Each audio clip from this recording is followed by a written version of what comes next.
My name is Vaishnavi and I'm from English Pedagogy Department from Stella Matutina College of Education. So today we will look into a topic that is quite well versed with everyone, but not many have the particular idea of what really the topic talks about.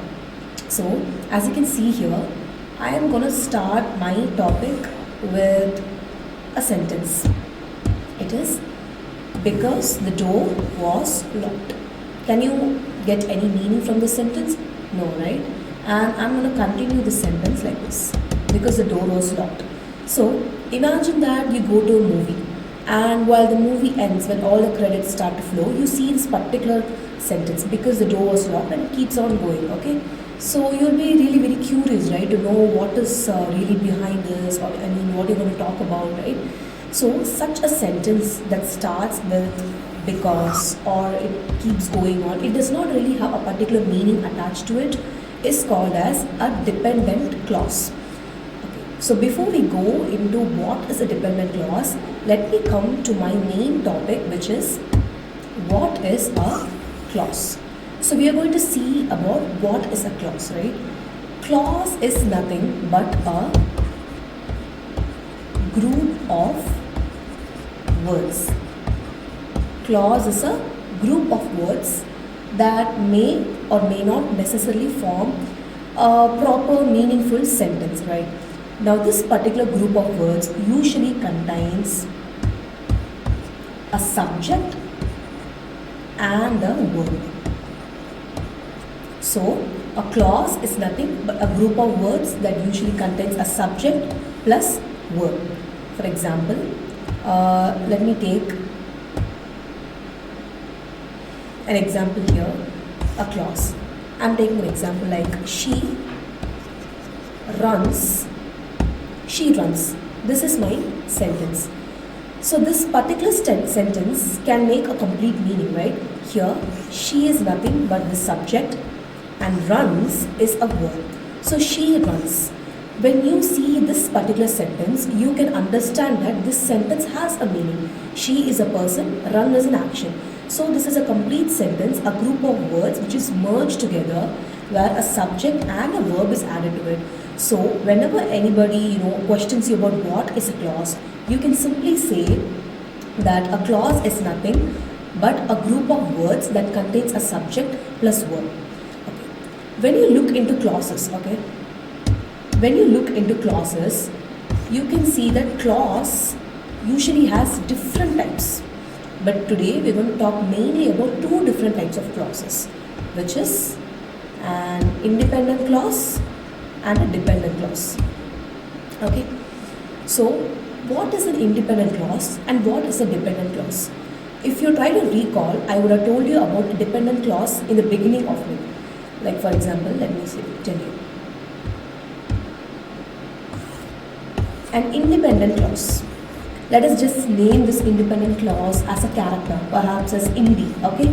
Now Indy, this particular person, right, he can do everything by himself. He can stand independently. He can do all of his work by himself. He does not need anybody to, help him or do any kind of stuff. So Indy is a person who stands independently. That is why we call this clause as independent clause. Now, these are the three main things that you have to remember when it comes to an independent clause. For example, independent clause gives a complete idea. Complete idea in the sense, she goes walking daily, or she likes to eat chocolate, he plays football, they come here daily. So when you see this sentence, it stands independently and it has a complete idea.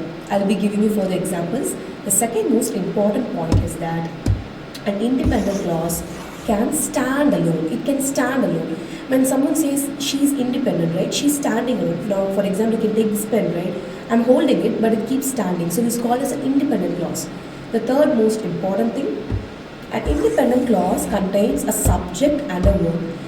Like I told you, a clause, it contains a subject plus a verb. So likewise, when you talk about different types of clauses, whether it be independent or dependent, those two types of clauses also has a subject plus a verb. So what are the three main things that we talk about? An independent clause gives a complete idea, it can stand alone, and it usually contains subject plus verb.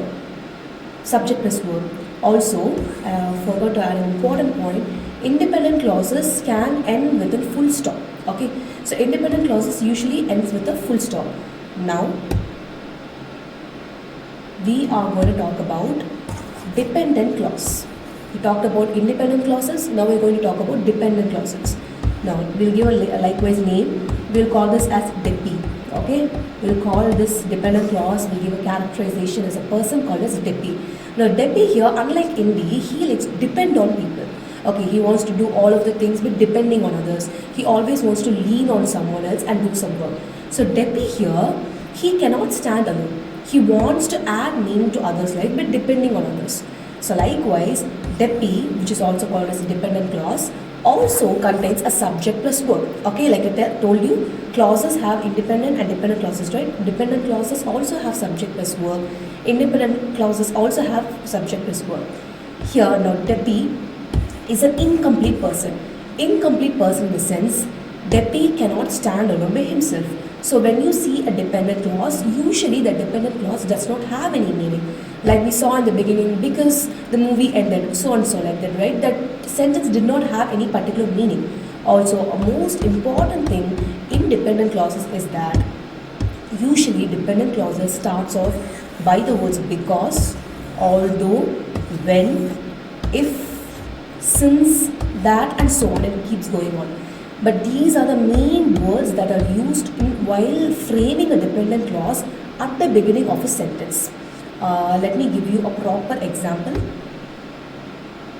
See here, I have given two particular divisions here, right?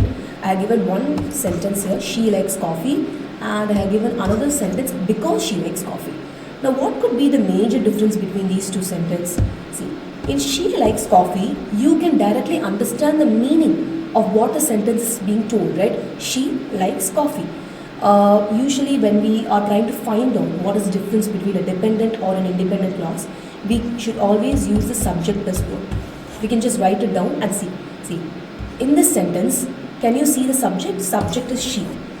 There's no verb here actually, but she likes coffee. Coffee, it can be an object or anything. But she likes coffee. This stands independently. It has a full stop, which I forgot to add. It has a full stop, and this sentence is completely independent. Now, let us move on to the second one. Here, if you see, because she likes coffee. Like I told you, when any sentence starts with because, it is called as a dependent clause. So, again, we'll characterize this one. This one is indi here, and this one is depi here. So, independent sentence, independent clauses, she likes coffee, and when you come under dependent clauses, because she likes coffee. But there is a major difference here, okay?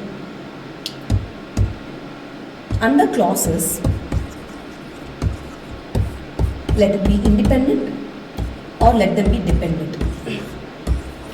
Both of these clauses, independent or dependent, either they can form a complete meaning or they cannot.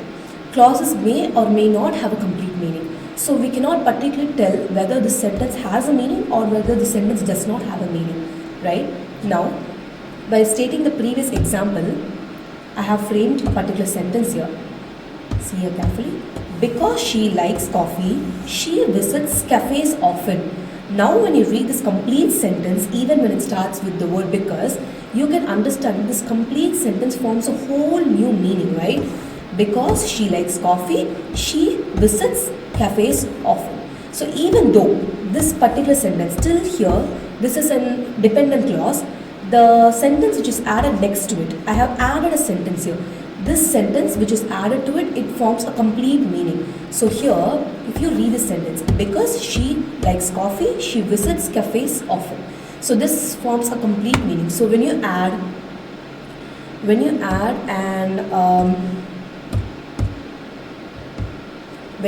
an independent clause plus a dependent clause, you get a completely new sentence that has a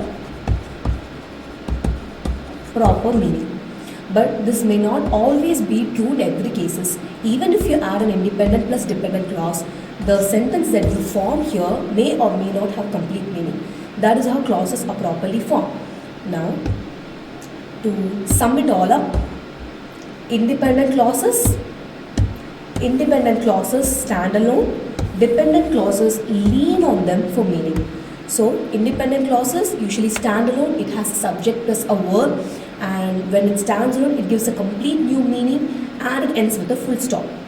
Dependent clauses lean on an independent clause or it adds on another sentence to give a complete meaning. So this is how you classify independent clauses and dependent clauses. So I hope you got a complete meaning out of the topic clauses, where there are differentiated subjects here, independent and dependent, where I given perfect examples to make you understand it much better. Thank you.